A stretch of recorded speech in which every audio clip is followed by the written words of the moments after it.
प्रिय विद्यार्थियों, आज हम कक्षा 12 हिंदी की पाठ्यपुस्तक आरोह भाग 2 के गद्य खंड के अध्याय 11 में वर्णित कवित्री महादेवी वर्मा द्वारा रचित संस्मरणात्मक रेखाचित्र भक्तिन का अगला अंश एवं अंतिम अंश पढ़ने जा रहे हैं।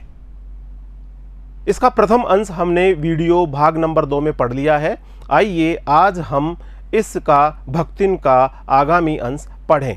पहले अंश में हमने जो पढ़ा, झूसी गांव के एक अहीर की इकलौती बेटी, झूसी गांव के एक अहीर की इकलौती बेटी और विमाता की छाया में पड़ी लक्ष्मी का विवाह 5 वर्ष की उम्र में ही कर दिया जाता है। हंडिया गांव के एक संपन्न गोपालक के पुत्र के साथ में उसका विवाह कर दिया जाता है। 9 वर्ष की आयु होने पर लक्ष्मी का गोना कर दिया जाता है और उसके पिता की जब मृत्यु होती है तो उसका समाचार लक्ष्मी को नहीं मिलता और जब वह उसके पीहर पहुंचती है अपने पिता की मृत्यु होने के पश्चात, तो वहाँ पर भी उसके साथ में कठोर व्यवहार किया जाता है। वह वापस लौट आती है और इस प्रकार से जीवन के प्रारंभिक भाग में उसके साथ में बहुत दुर्भाग्यपूर्ण स्थितियां रहती है। लक्ष्मी की 3 लड़कियां पैदा होती है। उसके जेठानियों के पुत्र खेलते कूदते रहते हैं, लेकिन लक्ष्मी की पुत्रियां दिन भर काम करती रहती है। लक्ष्मी भी दिन भर काम करती रहती है। उसका पति उसे सच्चे मन से प्यार करता है। लक्ष्मी का पति लक्ष्मी को सच्चे मन से प्यार करता है। वह संयुक्त परिवार से अलग हो जाती है और फिर गाय, ढोर, अपने खेत, बाड़ और पेड़ पौधों को वह बहुत अच्छी तरह से पालती है और इस प्रकार उसके घर गृहस्थी अब आराम से चलने लगती है। वह बड़ी पुत्री का विवाह बहुत धूमधाम से कर देती है, लेकिन फिर दुर्भाग्य उसके साथ आ जाता है। दुर्भाग्यवश लक्ष्मी विधवा हो जाती है। लक्ष्मी की संपत्ति पर कब्जा करने की नीयत से उसके जेठ और उसके जिठानियों के द्वारा एक षड्यंत्र किया जाता है। उससे बार बार ये कहा जाता है कि दूसरा विवाह कर लो, लेकिन उसने बहुत सख्ती से इस चीज़ के लिए मना कर दिया कि मैं दूसरा विवाह नहीं करूंगी। फिर उसने अपने केस कटवा लिए, कंठी और माला धारण कर ली और मंत्र फुकवा लिया, गुरु से मंत्र ले लिया, अपने केस कटवा लिए, कंठी और माला धारण कर दी और इस प्रकार से उसने अपना वेश बना लिया। अपनी छोटी लड़कियों की शादी करके बड़े दामाद को उसने घर में जवाई बना करके रख लिया। लेकिन थोड़े ही समय बाद दुर्भाग्यवश लक्ष्मी की जो बड़ी लड़की थी वह भी विधवा हो गई। विधवा बहन का दूसरा विवाह कराने के लिए जेठ का जो पुत्र है वो अपने तीतर लड़ाने वाले साले को बुला लाया और षड्यंत्र पूर्वक लड़की की कोठरी में घुसकर उसने अंदर से कुंडी बंद कर ली। और इस प्रकार से पंचायत ने जब लड़के और लड़की को कोठरी से एक साथ बाहर निकलते देखा तो पंचायत ने अपीलहीन इस मुकदमे पर फैसला सुना दिया कि अगर ये एक कोठरी से बाहर निकले हैं तो अब इनको पति पत्नी के रूप में ही रहना पड़ेगा। इस प्रकार का आदेश पंचायत ने दिया। पैसों की कमी हो गई थी उसके पास में, समय पर लगान चुकता नहीं कर पाई। जमींदार ने एक दिन उसको कड़ा दंड दिया, दिन भर उसे धूप में खड़ा रखा। वह इस अपमान को सहन नहीं कर पाई और कुछ कमाई करने के विचार से अब वह शहर में आ गई। ये हमने भाग 1 में पढ़ा। आइए अब हम इसके आगामी अंश में इस पाठ को पढ़ते हैं। भक्तिन, लगातार हम आगे पढ़ रहे हैं इस पाठ को। घुटी हुई चांद को मोटी मैली धोती से ढांके और मानो सब प्रकार की आहट सुनने के लिए कान कपड़े से बाहर निकाले हुए भक्तिन जब मेरे यहाँ सेवक धर्म में दीक्षित हुई, तब उसके जीवन के चौथे और संभवतः अंतिम परिच्छेद का जो अथ हुआ उसकी इति अभी दूर है। आइए पहले कठिन शब्दों के अर्थ देख लेते हैं। घुटी, घुटी का अर्थ होता है मुड़ी हुई, घुटी हुई। दीक्षित होना, दीक्षित होने का अर्थ होता है सीखना, प्रारंभ करना, दीक्षा लेना, दीक्षित होना, सीखना, प्रारंभ करना। अथ हुआ, अथ का आरंभ होता है प्रारंभ, अथ प्रारंभ। और इति, इति का आशय होता है अंत होना। इन पंक्तियों में लेखिका हमें भक्तिन के व्यक्तित्व के बारे में बता रही है, उसके बारे में बता रही कि घुटी हुई चांद को मैली मोटी धोती से ढांक करके उसकी जो शारीरिक वेशभूषा है उसके बारे में बताया जा रहा है कि उसकी जो घुटी हुई चांद है, उसके सर के ऊपर केस नहीं है, बाल नहीं है, उसका जो सर है वो घुटा हुआ है, यानी बिना बालों से है, और इस प्रकार से उसने अपनी मैली धोती से अपने सर को ढांक रखा है, और इस प्रकार से ढांक रखा है कि कान बाहर की तरफ दिखाई पड़ रहे हैं, मानो सब प्रकार की आहट सुनने के लिए कान कपड़े से बाहर निकाले हुए भक्तिन जब मेरे यहाँ सेवक धर्म में यानी सेवा करने के कार्य में दीक्षित हुई, यानी उसने सेवा करने की मेरे यहाँ की व्यवस्थाओं को सीखना प्रारंभ किया, तब उसके जीवन के चौथे और संभवतः अंतिम परिच्छेद का आखिरी भाग का, यानी जीवन का चौथा और आखिरी भाग यहाँ से शुरू होता है। भक्तिन के जीवन का चौथा परिच्छेद यानी आखिरी भाग प्रारंभ होता है जब वह लेखिका यानी महादेवी वर्मा के यहाँ पर सेवा धर्म निभाने के लिए आई, वह उनके यहाँ सेवक धर्म में दीक्षित हुई, तब उसके जीवन का चौथा परिच्छेद प्रारंभ होता है।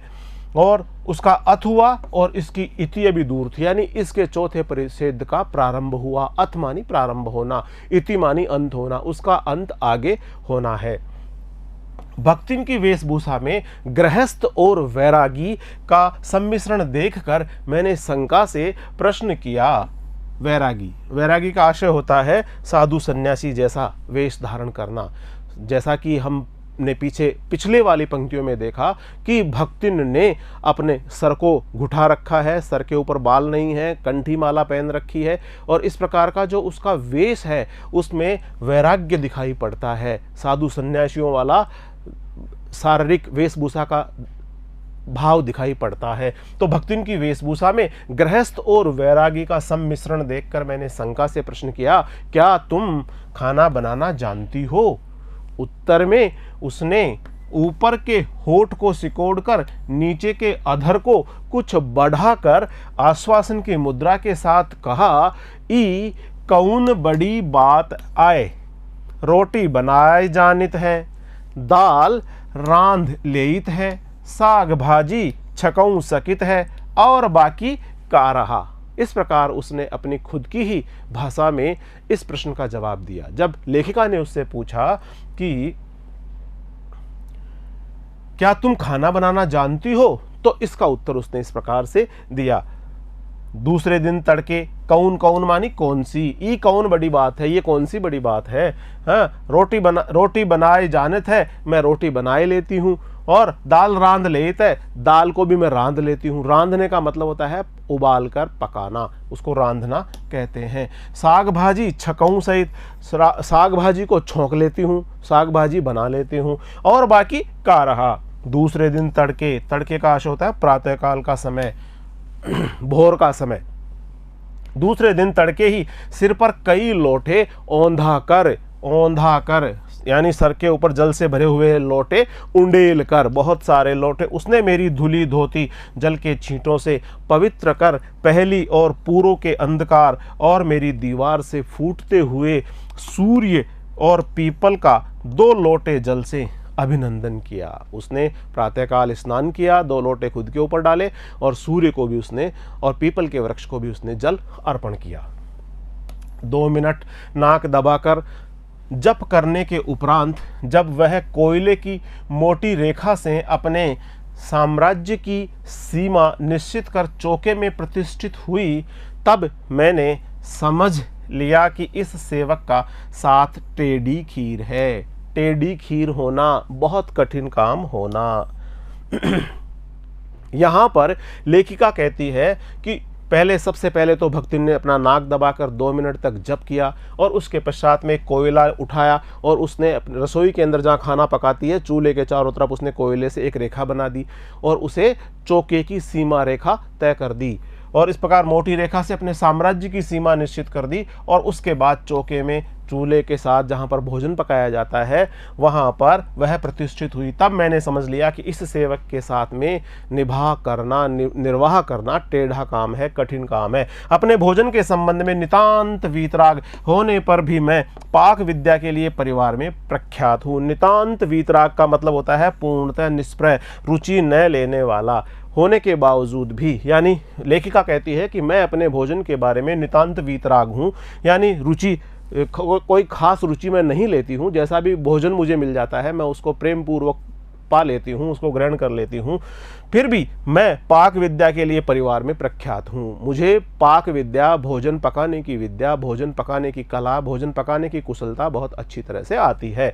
और कोई भी पाक कुशल दूसरे के काम में नुक्ताचीनी बिना किए रह नहीं सकता। नुक्ताचीनी करना, टोका टाकी करना, नुस्ख निकालना, कमियां निकालना। तो इस प्रकार से लेखिका कह रही है कि कोई भी पाक कुशल व्यक्ति जो पाक कला में कुशल हो, जो भोजन बनाने की कला में कुशल हो, वह दूसरे भोजन बनाने वाले के काम में नुक्ताचीनी किए बिना नहीं रह सकता। पर जब छूत पाक का आशय खान पान में छुआछूत का विचार करना। छूत पाक का आशय है खान पीन में छुआछूत का विचार करना।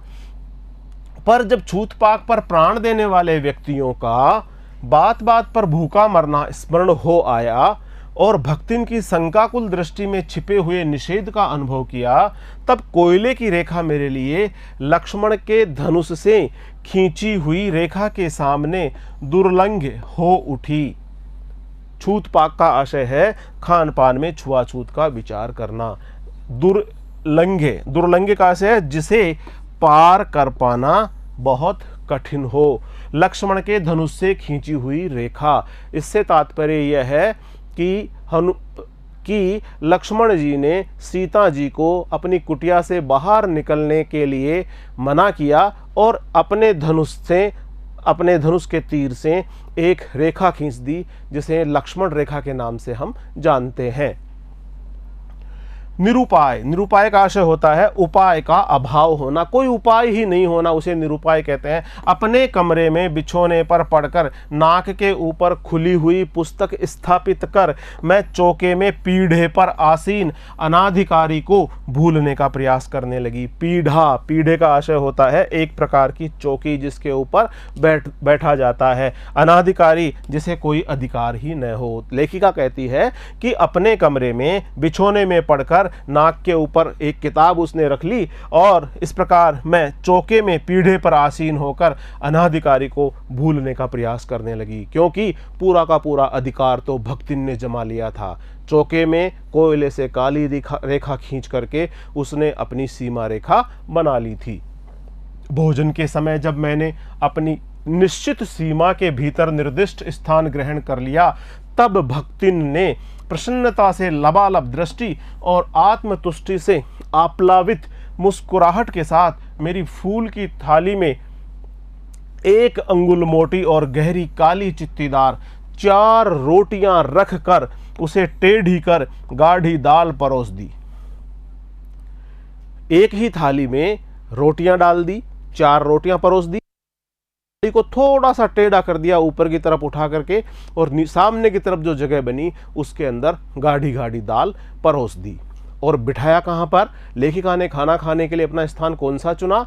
वह जो लक्ष्मण रेखा उसने खींच रखी थी, वह जो कोयले से काली रेखा खींच करके पूरा का पूरा चौके में अपनी सीमा रेखा जो निर्धारित कर रखी थी उसके बाहर की तरफ लेखिका बैठी। भोजन के समय मैंने अपनी निश्चित सीमा के भीतर निर्दिष्ट स्थान ग्रहण कर लिया। तब भक्तिन ने प्रसन्नता से लबालब दृष्टि, यानी इस बात से वो प्रसन्न हो गई कि हाँ, अब उसके मनो अनुकूल कार्य हो रहा है। उसकी इच्छा थी कि चौके में जहाँ तक उसकी सीमा रेखा है वहाँ तक वही रहे, और उसकी सीमा रेखा के बाद घर वाले, लेखिका इत्यादि कोई भी आ सकते हैं। और आत्मसंतुष्टि से वह भर उठी।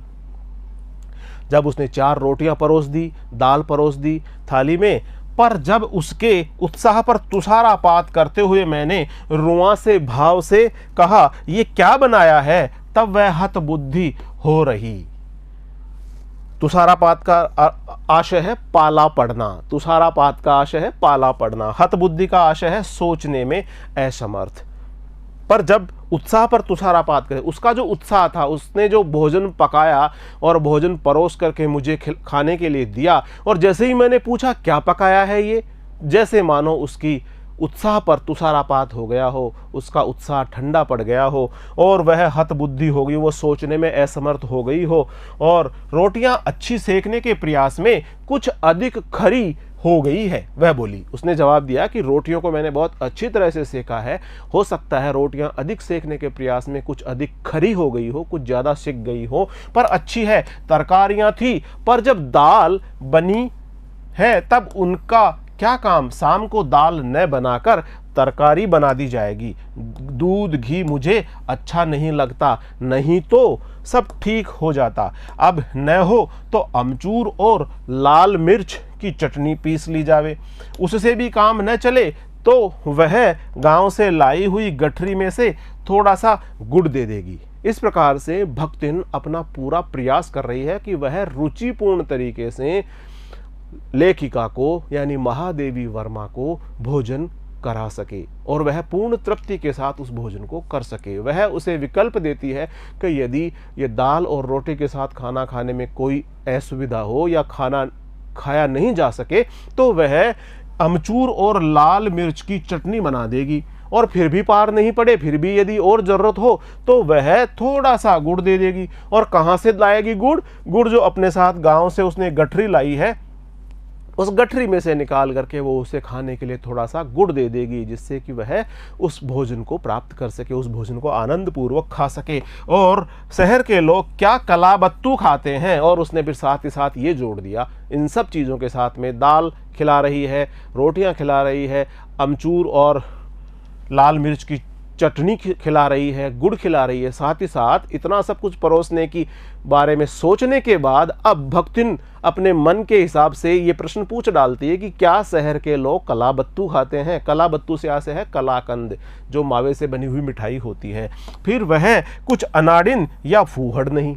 और खुद के बारे में भी वो एक आकलन करती हुई कहती है कि भाई वो कोई अनाड़िन तो है नहीं, जीवन का बहुत सारा अनुभव उसने लिया है, बहुत सारा पाक विद्या का भी उसने बहुत अच्छे से अनुभव लिया है और वह कोई फूहड़ भी नहीं है। इस प्रकार से वह अपने मन में भी विचार करती है।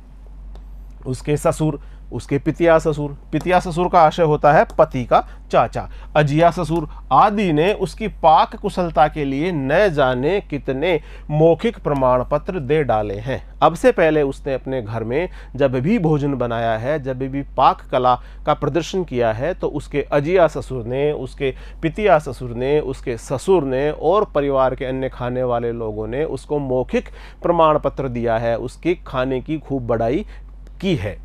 भक्तिन के इस सार गर्भित लेक्चर का प्रभाव ये हुआ कि मैं मीठे से विरक्ति के कारण, बिना गुड़ के और घी से अरुचि के कारण रूखी दाल से एक मोटी रोटी खाकर बहुत ठाठ से यूनिवर्सिटी पहुंची और न्याय सूत्र पढ़ते पढ़ते शहर और देहात के जीवन के इस अंतर पर विचार करती रही।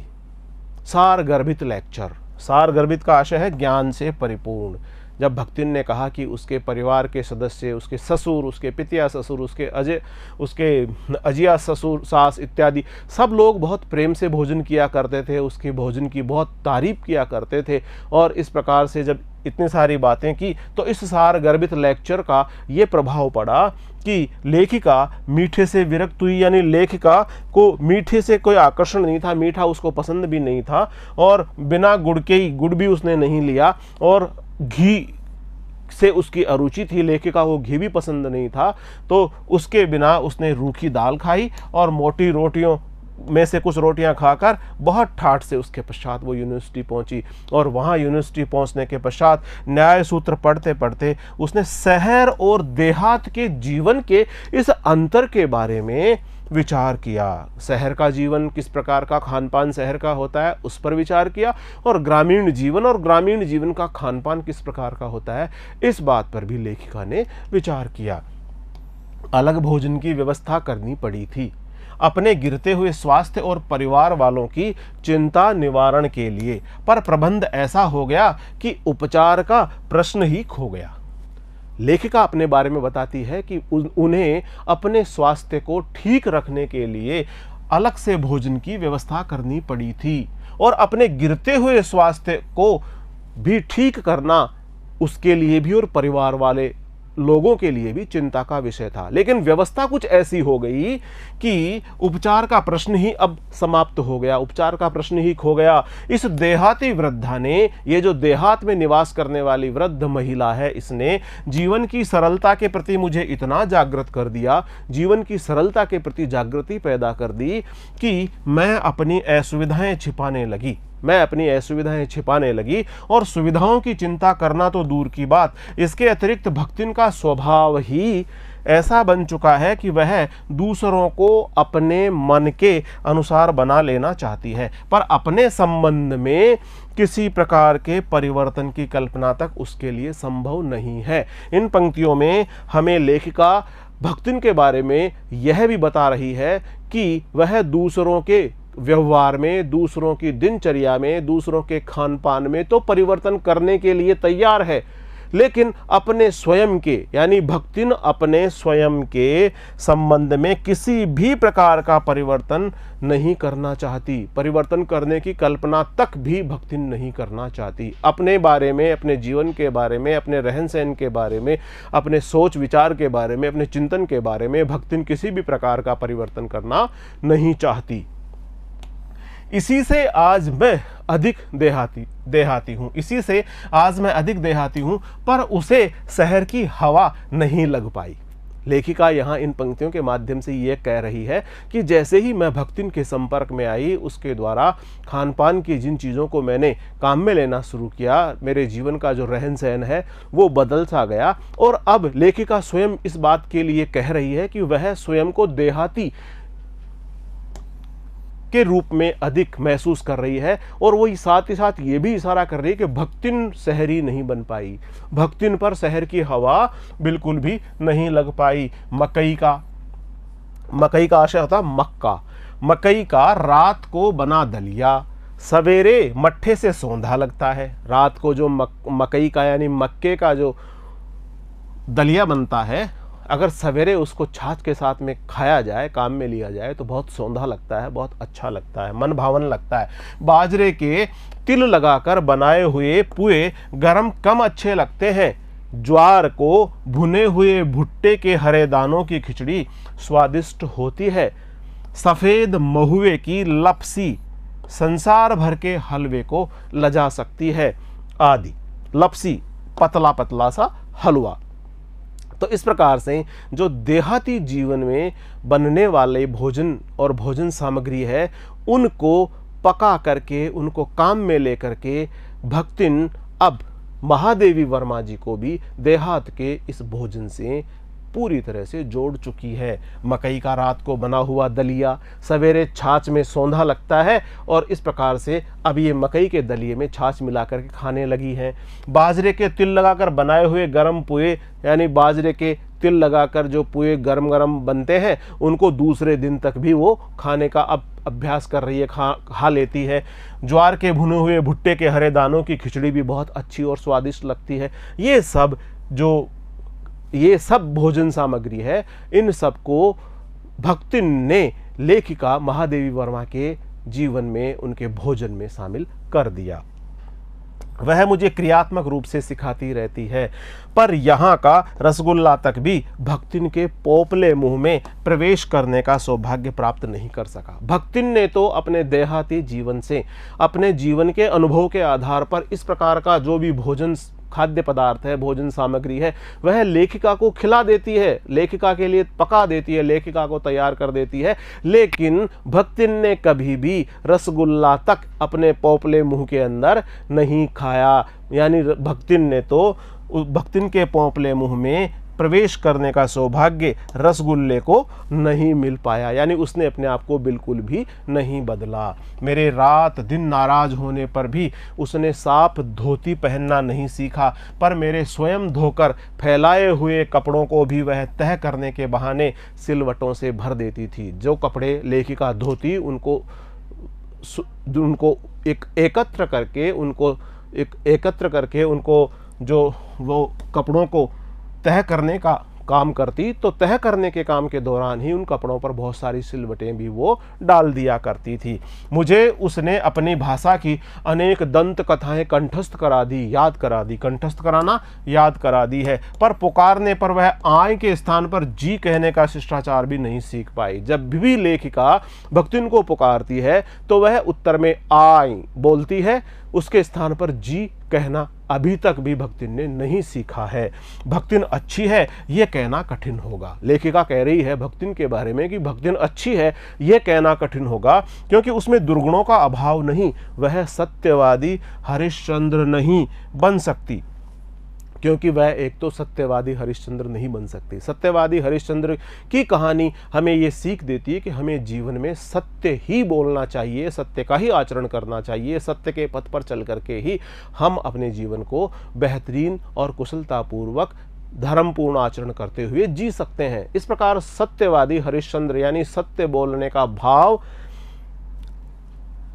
भक्तिन में नहीं मिलता है। वह सत्यवादी हरिश्चंद्र नहीं बन सकती, पर नरोवा कुंजरोवा कहने में भी विश्वास नहीं करती। नरोवा कुंजरोवा यानी यह हाथी है, नरोवा कुंजरोवा। इसके पीछे भी ये कथा है कि महाभारत के युद्ध में गुरु द्रोण के पुत्र का नाम था अश्वत्थामा, और अश्वत्थामा मारा गया। अश्वत्थामा मारा गया, अश्वत्थामा हतो हत नरोवा कुंजरोवा।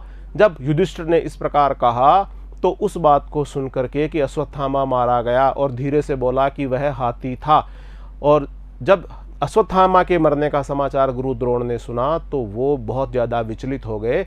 उन्होंने अपने शस्त्र इत्यादि छोड़ दिए और उसके पश्चात महाभारत के युद्ध का जो दिशा है वो पूरी तरह से बदल गई। तो यहाँ पर झूठ बोलना और वो भी चुपचाप तरीके से, इस प्रकार उसके लिए नरोवा कुंजरोवा कहने में भी विश्वास नहीं करती थी। मेरे इधर उधर पड़े पैसे रुपए भंडार घर की किसी मटकी में कैसे अंतरहित हो जाते, यह रहस्य भी भक्तिन जानती थी। लेखिका कहती है कि उसके घर में यहाँ वहाँ कुछ रुपए पैसे जब वो छोड़ देती, रख देती, तो वो पैसे उठ करके कैसे एक मटकी तक पहुंच जाते, इस बात का रहस्य भी भक्तिन ही जानती थी। पर उस संबंध में किसी के संकेत करते ही वह उसे शास्त्रार्थ के लिए चुनौती दे देती थी। अगर कोई उसे कहता है कि मेरे पैसे यहाँ रखे हुए थे, यहाँ पड़े हुए थे, जैसा ही ऐसा संकेत कोई भी करता तो वह उसे शास्त्रार्थ करने के लिए चुनौती दे देती। शास्त्रार्थ का मतलब होता है शास्त्र के अनुसार बहस करना, डालती, उसको स्वीकार कर लेना, जिसको स्वीकार कर लेना किसी तर्क शिरोमणि, तर्क शिरोमणि का मतलब होता है तर्क करने में जो कुशल हो, तर्क का उत्तर तर्क के साथ और बड़ी कुशलता के साथ देने वाला व्यक्ति तर्क शिरोमणि कहलाता है। तर्क शिरोमणि के लिए भी संभव नहीं था। यह उसका अपना घर ठहरा, पैसा रुपया जो इधर उधर पड़ा देखा संभाल कर रख लिया। वह कहती है कि ये तो मेरा ही घर है, रुपया पैसा इधर उधर मैंने पड़ा कहीं देखा तो उसको संभाल करके मैंने रख लिया। इस प्रकार से उसके जो तर्क थे वो उन तर्कों का सामान्यतः किसी के पास में जवाब नहीं हुआ करता था। यह क्या चोरी है? और वो कहती इस प्रकार रुपए पैसे को उठाकर किसी मटकी के अंदर चुपचाप रख लेती, और इस बात के बारे में जब पूछा जाता तो वह कहती ये तो मेरा घर है, रुपया पैसा इधर उधर पड़ा है तो उसको संभाल कर रखना मेरा काम है, ये चोरी नहीं है। इस कार्य को वह चोरी नहीं मानती है। ये क्या चोरी है? उसके जीवन का परम कर्तव्य मुझे प्रसन्न रखना है। जिस बात से मुझे क्रोध आ सकता है उसे बदलकर इधर उधर करके बताना क्या झूठ है? झूठ भी वो इसलिए बोलती है, भक्तिन कहती है कि वो झूठ भी इसलिए बोलती है जिससे कि लेखिका को क्रोध नहीं आए, लेखिका का जीवन शांतिपूर्ण तरीके से चलता रहे। इतनी चोरी, इतना झूठ तो धर्मराज महाराज में भी होगा। और अपनी बात को शास्त्र सम्मत बताने के लिए वो कहते हैं कि इतनी सी चोरी, इतना सा झूठ तो धर्मराज महाराज भी बोलते होंगे। अगर वह बोलती है तो कौन सी बुरी बात है? नहीं तो वे भगवान जी को कैसे प्रसन्न रख सकते हैं? साथ ही साथ अपने तर्क को आगे बढ़ाते हुए कहती है कि धर्मराज जी भी थोड़ी सी झूठ, थोड़ी सी चोरी करके ही भगवान को प्रसन्न रख सकते हैं और संसार को कैसे चला सकते हैं। शास्त्र का प्रश्न भी भक्तिन अपनी सुविधा के अनुसार सुलझा लेती है। मुझे स्त्रियों का सिर घुटाना अच्छा नहीं लगता। लेखिका कहती है यहाँ पर कि स्त्रियां जो सिर घुटा लेती है वह लेखिका को बिल्कुल भी अच्छा नहीं लगता। अतः मैंने भक्तिन को रोका। लेखिका ने भक्तिन को सिर मुड़ाने, बाल कटवाने से रोका। उसने अकुंठित, अकुंठित का मतलब होता है बिना बिना निस्तेज हुए भाव से उत्तर दिया कि शास्त्र में लिखा है। जब लेखिका ने कहा कि बाल नहीं गुठाने चाहिए, बाल नहीं कटवाने चाहिए स्त्रियों को, तो भक्तिन ने कहा कि बाल घुटवा लेना चाहिए, ऐसा शास्त्र में लिखा है। कौतूहलवश मैंने पूछ लिया। अब लेखिका ने कौतूहलवश, उत्सुकतावश ये बात पूछ डाली, क्या लिखा है शास्त्र में? तुरंत उत्तर मिला, तीर्थ गए मुंडाए सिद्ध। इसका जवाब तुरंत भक्तिन ने दिया, तीर्थ गए मुंडाए सिद्ध। कौन से शास्त्र का ये रहस्यपूर्ण सूत्र है? अब लेखिका ने फिर प्रश्न किया, कौन से शास्त्र में यह रहस्यपूर्ण सूत्र लिखा हुआ है? ये जान लेना मेरे लिए संभव ही नहीं था। ये बात तो लेखिका जान ही नहीं पाई। अतः मैं हार कर मौन हो रही और भक्तिन का चूड़ा कर्म हर बृहस्पतिवार को एक दरिद्र नापित के गंगा जल से धुले उस्त्रे द्वारा यथाविधि निष्पन्न होता रहा। चूड़ाकर्म कहते हैं बाल मुंडवाने का काम। चूड़ाकर्म से आशय है बाल मुंडवाने का काम। नापित का आशय है बाल काटने का काम करने वाला नाई। निष्पन्न का अर्थ होता है पूरा होता रहा। यानी लेखिका भक्तिन को अपने बालों को मुंडवाने से रोकने के लिए समझा नहीं पाई और भक्तिन का चूड़ाकर्म, बालों को मुंडवाने का कार्य हर बृहस्पतिवार को, हर गुरुवार को एक दरिद्र नाई के गंगा जल से धुले हुए उस्त्रे द्वारा यथाविधि विधि पूर्वक संपन्न होता रहा, पूरा होता रहा। पर वह मूर्ख है या विद्या बुद्धि का महत्व नहीं जानती, यह कहना असत्य कहना है। लेखिका भी इस बात को नहीं समझ पाई कि वह मूर्ख है या विद्या बुद्धि का महत्व वो नहीं जानती। ये बात कहना पूरी तरह से असत्य होगा। अपने विद्या के अभाव को वह मेरी पढ़ाई लिखाई पर अभिमान करके भर लेती है। एक बार जब मैंने सब काम करने वालों से अंगूठे के निशान के स्थान पर हस्ताक्षर लेने का नियम बनाया, तब भक्तिन बहुत कष्ट में पड़ गई। और क्योंकि एक तो उससे पढ़ने की मुसीबत नहीं उठाई जा सकती थी, दूसरे सब गाड़ीवान दाइयों के साथ बैठकर पढ़ना उसकी वयोवृद्धता का अपमान होता। सब जो वहाँ पर और दूसरे जो उनके काम करने वाले लोग हैं उनके साथ बैठकर भक्तिन यदि पढ़ती तो उसकी बड़ी उम्र का, उसकी वयोवृद्धता का अपमान सा होता। अतः उसने कहना आरंभ किया, हमारे मालकिन तो रात दिन किताबियन माँ गड़ी रहती है। हमारी मालकिन तो दिन रात किताबों में, पुस्तकों में ही गड़ी रहती है। हमारी मालकिन तो दिन रात पुस्तकें ही पढ़ती रहती है, पुस्तकें ही लिखती रहती है। वयोवृद्धता, वृद्धावस्था, हर समय पुस्तकें पढ़ना। किताबियन में ही गड़ी रहती है का आशय है हर समय पुस्तकें ही पढ़ती रहती है। हम कबहू पढ़े लागब तो घर गृहस्थी कौन देखी सुनी। भक्तिन अपना तर्क देती है कि यदि हम भी पढ़ने लिखने लग जाएंगे तो फिर घर गृहस्थी को कौन देखेगा। अब हमहू पढ़े लागब, यदि हम भी पढ़ने लगेंगे तो घर गृहस्थी को कौन मानी कौन, देखी सुनी कौन देखेगा, कौन सुनेगा। पढ़ाने वाले और पढ़ने वाले दोनों इस तर्क का ऐसा प्रभाव पड़ा कि भक्तिन इंस्पेक्टर के समान क्लास में घूम घूम कर किसी के आ ई की बनावट, किसी के हाथ की मंथरता मानी धीमी गति, मंथरता से आशय है धीमी गति, किसी की बुद्धि की मंदता पर टीका टिप्पणी करने का अधिकार पा गई। और इस प्रकार से जिस प्रकार निरीक्षण करने वाला कक्षा में घूम घूम करके प्रत्येक विद्यार्थी के पढ़ने लिखने की गति को जांचता है, आकलन करता है और यथा स्थान मार्गदर्शन प्रदान करता है, उस प्रकार से भक्तिन भी वहाँ पढ़ने लिखने के कार्य करने वाले लोगों के बीच इस प्रकार का कार्य और व्यवहार करने लगी। उसे तो अंगूठा निशानी देकर वेतन लेना नहीं होता, उसे तो वेतन लेने के लिए कहीं पर हस्ताक्षर करने की जरूरत भी नहीं पड़ती थी। इसी से बिना पढ़े ही वह पढ़ने वालों की गुरु भी बन बैठी। इस प्रकार वह बिना पढ़े ही पढ़ने वालों की गुरु भी बन बैठी। वह अपने तर्क ही नहीं, तर्कहीनता के लिए भी प्रमाण खोज लेने में पटु है, बहुत चतुर है। अपने आप को महत्व देने के लिए ही वह अपनी मालकिन को असाधारणता देना चाहती है, पर इसके लिए भी प्रमाण की खोज ढूंढ आवश्यक हो उठती है। एक बार जब मैं उत्तर पुस्तकों और चित्रों को लेकर व्यस्त थी, तब भक्तिन सबसे कहती घूमी, ऊ बिचारियू तो रात दिन काम में झुकी रहती है, और तुम पचे घूमती फिरती हो, चलो तनिक हाथ बटाई लेऊ। इस प्रकार का जो कथन भक्तिन ने कहा। भक्तिन ने क्या कहा? भक्तिन ने कहा, एक बार जब लेखिका उत्तर पुस्तकों को देख रही थी और कुछ चित्रों को लेकर के कार्य करने में व्यस्त थी, तब भक्तिन सबसे कहती हुई घूम रही थी कि ऊ बेचारिन, यानी वह बेचारी, महादेवी जी के लिए शब्द काम में ले रही है कि वह बेचारी तो रात दिन काम में ही झुकी रहती है, रात दिन काम में ही लगी रहती है। अगर तुम पचे, तुम लोग, तुम पचे का मतलब है तुम लोग घूमती फिरती रहते हो, इधर उधर घूमते फिरते रहते हो, चलो तनिक हाथ बटाए लो, चलो थोड़ा हाथ बटाए लो। हाथ बटाए लो का मतलब है थोड़ा काम में सहारा दे दो, काम में सहयोग दे दो। सब जानते थे कि ऐसे कामों में हाथ नहीं बटाया जा सकता, क्योंकि लेखिका तो बहुत ही मन मस्तिष्क का, अपने बुद्धि का, विवेक का प्रयोग करके, उपयोग करके बहुत कुशलता पूर्वक लेखन कार्य किया करती थी, साहित्य रचना का कार्य किया करती थी।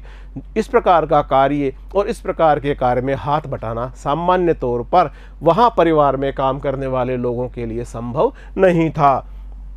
अतः उन्होंने अपनी असमर्थता प्रकट कर भक्तिन से पिंड छुड़ाया। बस इसी प्रमाण के आधार पर उसकी सब अतिशयोक्तियाँ, अतिशयोक्ति का आशय होता है किसी भी बात को बढ़ा चढ़ाकर कहना, किसी भी बात को बढ़ा चढ़ाकर प्रस्तुत करना। अमरबेल सी फैलने लगी, अब तो वह किसी भी बात को बढ़ा चढ़ाकर कहने लगी। अमरबेल का मतलब होता है ऐसी बेल जो लगातार बढ़ती ही जाती है और दूसरे पादप या पौधा जिसके ऊपर वो चढ़ती है उससे वो पोषण प्राप्त करती रहती है। तो उसकी मालकिन जैसा काम कोई जानता ही नहीं, इसी से तो बुलाने पर भी कोई हाथ बटाने की हिम्मत नहीं करता। अब वह इस बात को भी बहुत बड़ा चढ़ाकर कहते कि उसकी मालकिन जो काम करती है वैसा काम कोई दूसरा नहीं कर सकता, और इस प्रकार से मेरे मालकिन के काम में दूसरा कोई हाथ भी नहीं बटा सकता, पर वह स्वयं कोई सहायता नहीं दे सकती। इसे मानना अपनी हीनता स्वीकार करना है। इसी से वह द्वार पर बैठकर बार बार कुछ काम बताने का आग्रह करती है। कभी उत्तर पुस्तकों को बांधकर, कभी अधूरे चित्र को कोने में रखकर, कभी रंग की प्याली धोकर, और कभी चटाई को आंचल से झाड़कर वह जैसी सहायता पहुंचाती है उससे भक्तिन का अन्य व्यक्तियों से अधिक बुद्धिमान होना प्रमाणित हो जाता है। भक्तिन अन्य लोगों से बुद्धिमान थी, कार्यकुशल थी। किस प्रकार से ये बात प्रमाणित होती है? इस बात से कि कभी कभी वह उत्तर पुस्तकों को बांध देती, कभी अधूरे चित्रों को कोने में रख देती, कभी रंग की प्याली को अच्छे से धोकर साफ कर देती, कभी चटाई को आंचल से साफ कर देती, झाड़ देती, और इस प्रकार से कार्य करते हुए वह अन्य लोगों से भी अधिक कार्य करती, जो कि उसकी बुद्धिमत्ता पूर्ण स्थिति का, उसके बुद्धिमान होने का प्रमाण होता है। वह जानती है कि जब दूसरे मेरा हाथ बटाने की कल्पना तक नहीं कर सकते, तब वह सहायता की इच्छा को क्रियात्मक रूप देती है। क्रियात्मक रूप देना, कार्य रूप में परिणित कर देना। इसी से मेरी किसी पुस्तक के प्रकाशित होने पर उसके मुख पर प्रसन्नता की आभा वैसे ही उद्भासित हो जाती है। उद्भासित का अर्थ होता है प्रकट होना। प्रसन्नता की आभा भक्तिन के चेहरे पर उद्भासित हो जाती है जब लेखिका की किसी पुस्तक का प्रकाशन होता है। जैसे स्विच दबाने से बल्ब में छिपा आलोक, आलोक से आशय प्रकाश। जैसे ही लेखिका का कोई भी कार्य, लेखिका की कोई भी रचना का प्रकाशन होता है, तो भक्तिन के चेहरे पर उसी प्रकार की आभा प्रकट हो जाती है जिस प्रकार से स्विच को दबाने पर बल्ब में छुपा हुआ प्रकाश प्रकट हो जाता है।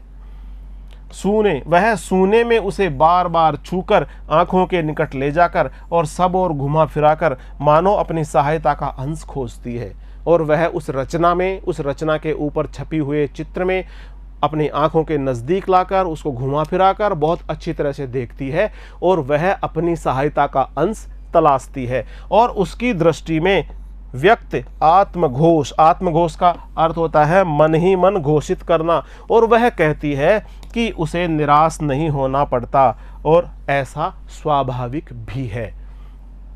किसी चित्र को पूरा करने में व्यस्त मैं जब बार बार कहने पर भी भोजन के लिए नहीं उठती, तब वह कभी दही का शरबत, कभी तुलसी की चाय वहीं देकर भूख का कष्ट नहीं सहने देती। दिन भर के कार्यभार से छुट्टी पाकर जब मैं कोई लेख समाप्त करने या भाव को छंदबद्ध करने बैठती हूँ, तब छात्रावास की रोशनी बुझ चुकती है। मेरी हिरनी सोना तख्त के पैताने फर्श पर बैठकर पागुर करना बंद कर देती है।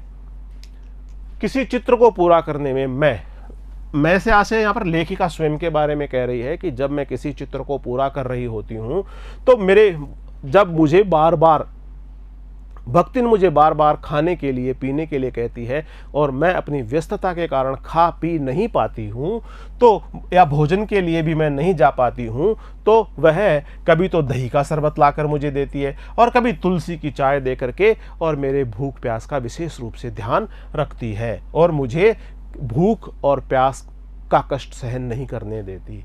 दिन भर के कार्यभार से छुट्टी पाकर जब मैं कोई लेख समाप्त करती हूँ या किसी भाव को छंदबद्ध करने बैठती हूँ या छात्रावास की रोशनी बुझ चुकी होती है, बहुत देर हो चुकी होती है, तो मेरी हिरनी सोना, हिरनी का नाम है सोना। लेखिका के पास जो जीव जंतु है उनको बहुत लगाव से, बहुत प्यार से, बहुत सहृदयता के साथ वह अपने साथ रखती है, पालती पोसती है। उसके पास जो हिरनी है उसका नाम है सोना। वो तख्त के पास में, पैताने के पास में, पैताने का आशय होता है पैरों की ओर, फर्श पर बैठ करके पागुर कर रही होती है। पागुर का मतलब होता है जुगाली करना, तो वह जुगाली करना बंद कर देती है।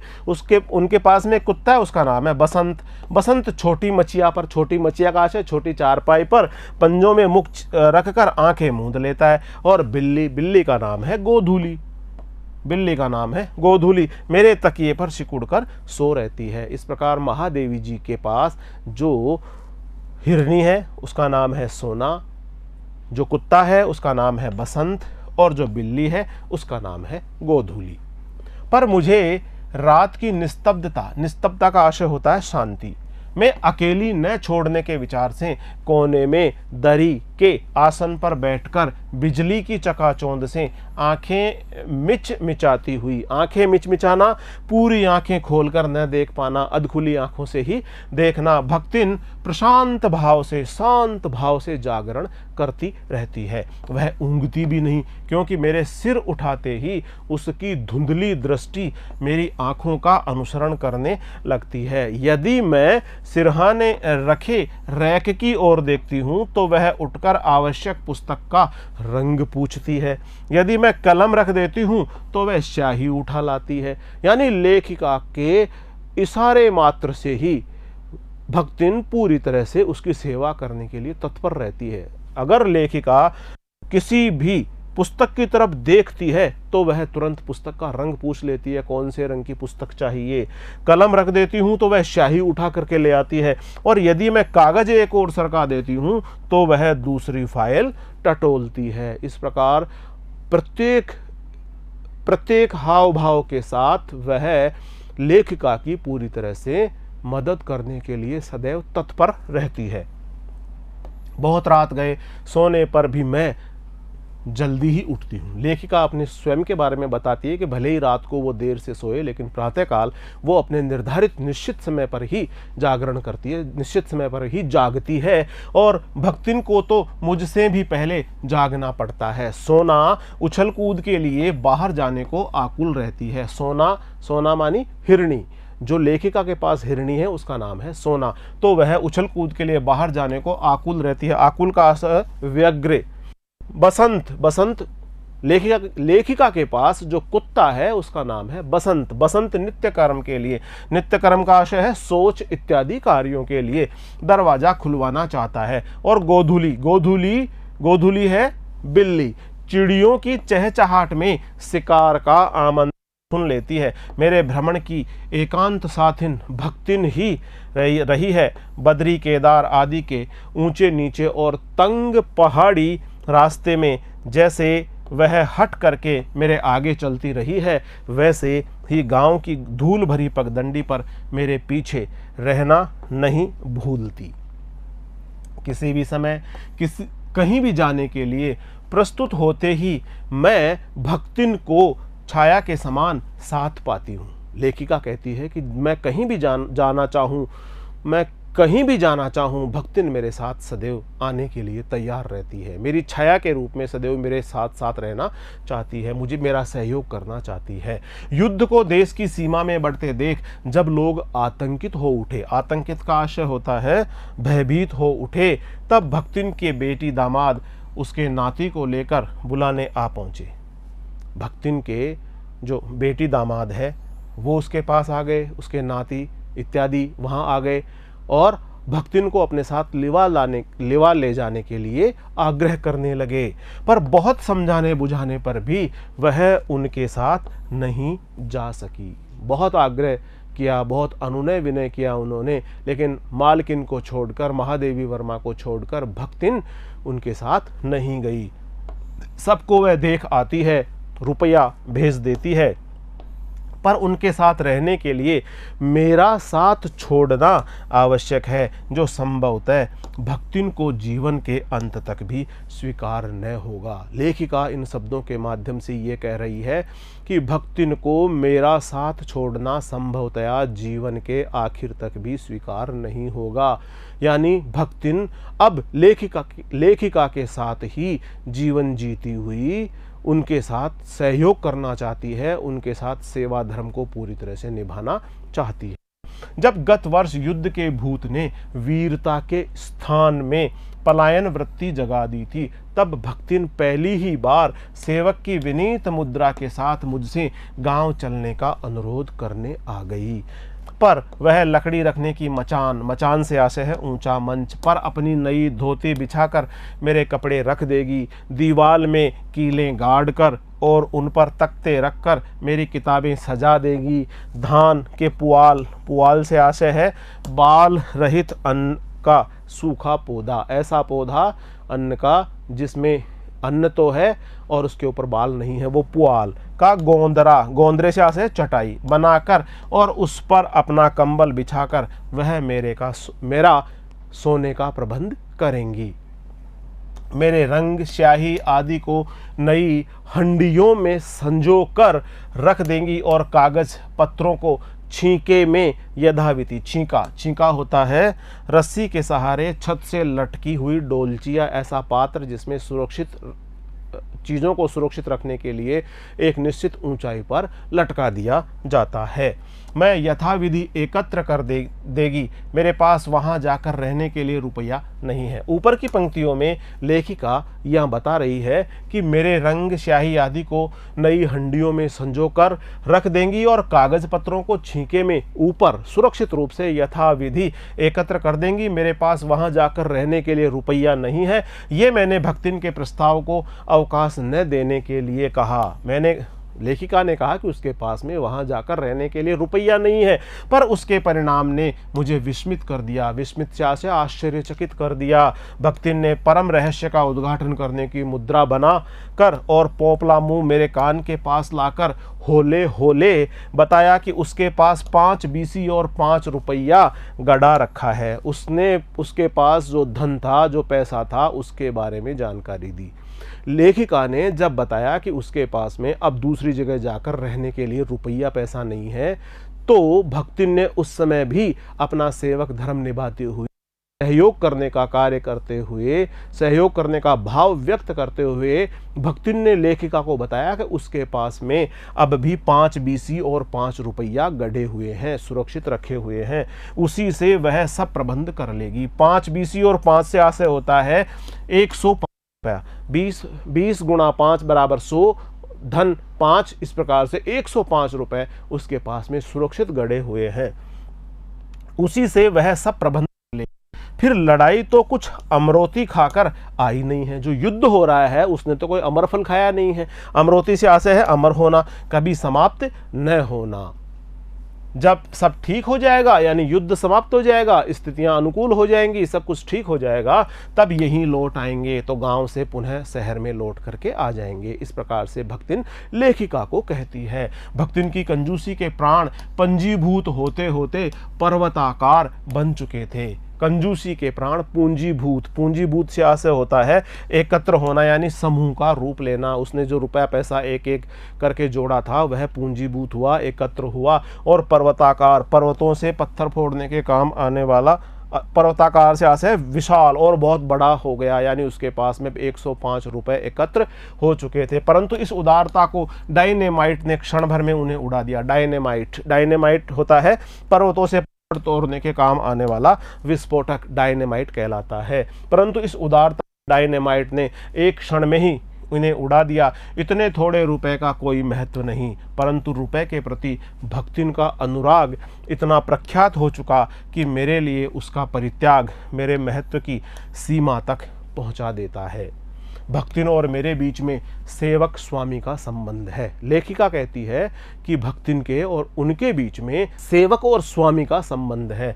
भक्तिन और मेरे बीच में सेवक स्वामी का संबंध है। इन पंक्तियों में लेखिका कह रही है कि भक्तिन के और मेरे से आशय है लेखिका यानी महादेवी वर्मा के बीच में सेवक और स्वामी संबंध है। यह कहना कठिन है, क्योंकि ऐसा कोई स्वामी नहीं हो सकता जो इच्छा होने पर भी सेवक को अपनी सेवा से हटा न सके, और ऐसा कोई सेवक भी नहीं सुना गया जो स्वामी के चले जाने का आदेश पाकर अवज्ञा से हंस दे। भक्तिन को नौकर कहना उतना ही असंगत है नौकर कहना उतना ही असंगत है। असंगत से आशय अनुचित है, जितना अपने घर में बारी बारी से आने जाने वाले अंधेरे उजाले और आंगन में फूलने वाले गुलाब और आम को सेवक मानना। वे जिस प्रकार एक अस्तित्व रखते हैं, जिस प्रकार से आम, गुलाब और आने जाने वाले लोग अपना अस्तित्व रखते हैं, अस्तित्व का मतलब होता है अपनी स्थिति रखते हैं, जिसे सार्थकता देने के लिए ही हम सुख दुख देते हैं, उसी प्रकार भक्तिन का स्वतंत्र व्यक्तित्व अपने विकास के परिचय के लिए ही मेरे जीवन को घेरे हुए है।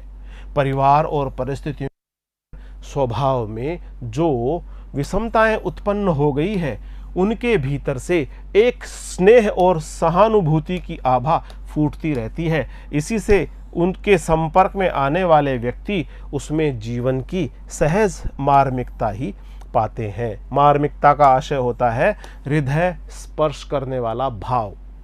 छात्रावास की बालिकाओं में से कोई अपनी चाय बनवाने के लिए देहली पर बैठी रहती है, कोई बाहर खड़ी मेरे लिए बने नाश्ते को चखकर उसके स्वाद की विवेचना करती रहती है। विवेचना से आशय अच्छाई और बुराई बताना। मेरे बाहर निकलते ही सब चिड़ियों के समान उड़ जाती है और भीतर आते ही यथास्थान विराजमान हो जाती है। इन्हें आने में रुकावट न हो, संभवतः इसी से भक्तिन अपना दोनों जून का आशय होता है सुबह और शाम, दोनों जून की रोटी, सुबह और शाम की रोटी, दोनों जून का भोजन सवेरे ही बनाकर ऊपर के आले में ऊपर के स्थान पर रख देती है, और खाते समय, भोजन करते समय चौके का एक कोना धोकर पाक छत के सनातन नियम से समझौता कर लेती है। सनातन का आशय होता है अनादि, जो सनातन काल से चला आ रहा है।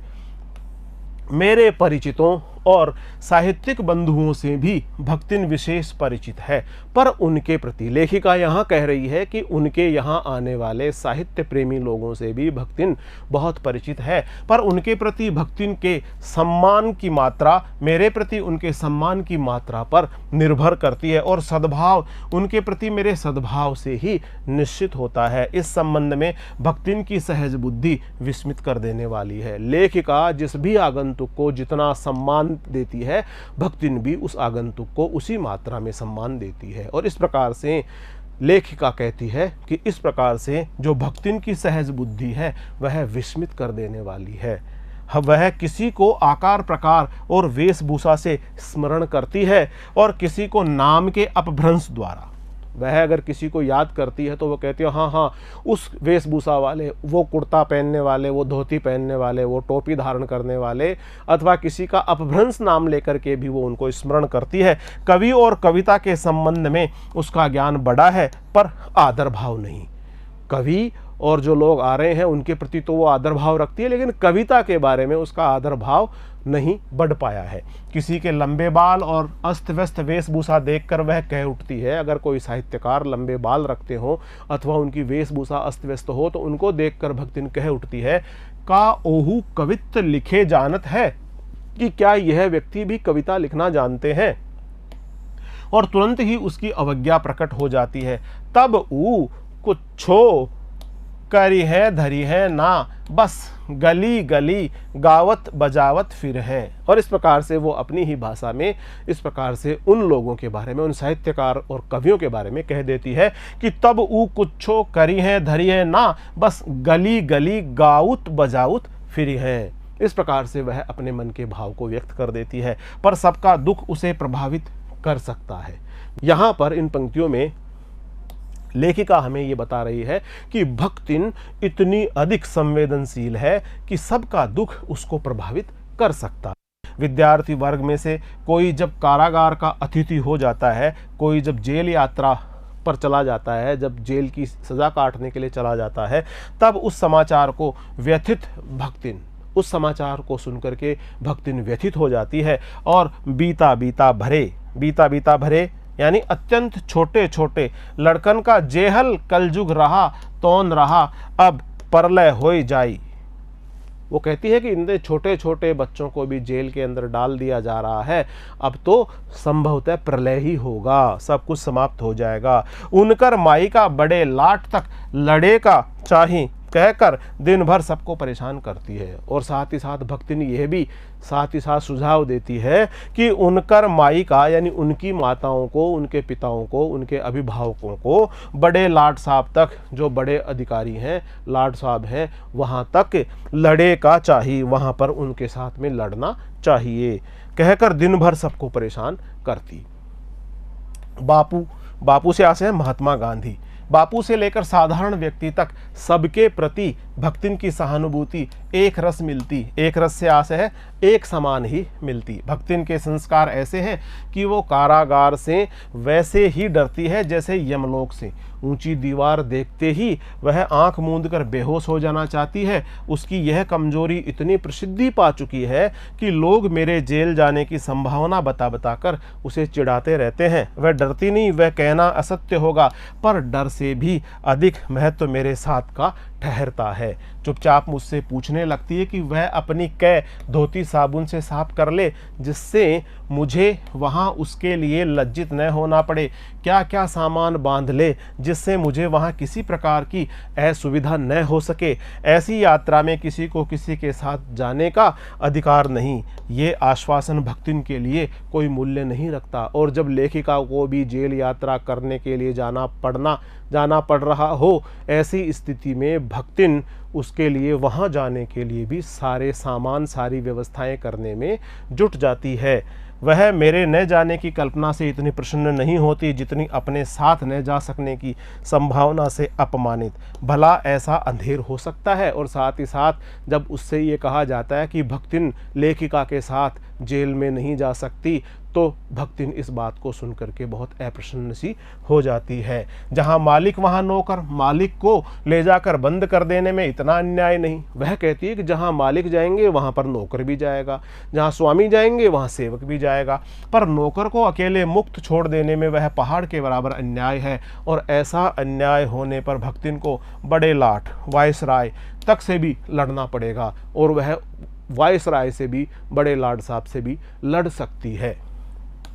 किसी की माई यदि बड़े लाट तक नहीं लड़ी तो नहीं लड़ी। वह कहते हैं कि किसी दूसरे के माँ बाप यदि बड़े लाट तक नहीं लड़े, इस अन्याय के विरुद्ध तो नहीं लड़े होंगे, लेकिन मैं तो लड़ूंगी। मैं तो अपने स्वामी के लिए, उनके साथ रहने के लिए बड़े लाट साहब से भी लड़ सकती हूँ। पर भक्तिन का तो बिना लड़े काम ही नहीं चल सकता। ऐसे विषम प्रतिद्वंदियों की स्थिति कल्पना में भी दुर्लभ है। मैं प्राय सोचती हूँ कि जब ऐसा बुलावा आ पहुँचेगा जिसमें न धोती साफ करने का अवकाश रहेगा, ऐसा बुलावा यानी चिर विदाई का जो बुलावा आ जाएगा जिसमें न धोती साफ करने का अवकाश रहेगा, न सामान बांधने का, न भक्तिन को रुकने का अधिकार होगा और न मुझे रोकने का, तब चिर विदा का आशय है अंतिम विदा। अंतिम विदा, मृत्यु के अंतिम क्षणों में वह देहातीन वृद्धा क्या करेगी और मैं क्या करूंगी। बहुत ही भावनात्मक रूप से इन पंक्तियों के माध्यम से लेखिका ये कह रही है कि जब चिर विदा का समय आएगा तब भक्तिन के साथ में वो भी अलग हो जाएगी और चिर विदा के साथ में भक्तिन उसके साथ में नहीं जा पाएगी। भक्तिन की कहानी अधूरी है पर उसे खोकर मैं इसे पूरा नहीं करना चाहती। प्रिय विद्यार्थियों, इस प्रकार आज हमने अध्याय 11 महादेवी वर्मा द्वारा रचित रचना भक्तिन के बारे में पढ़ा। इससे संबंधित अभ्यास प्रश्न लेकर हम अगले वीडियो में आपके समक्ष शीघ्र उपस्थित होंगे। तब तक नमस्कार।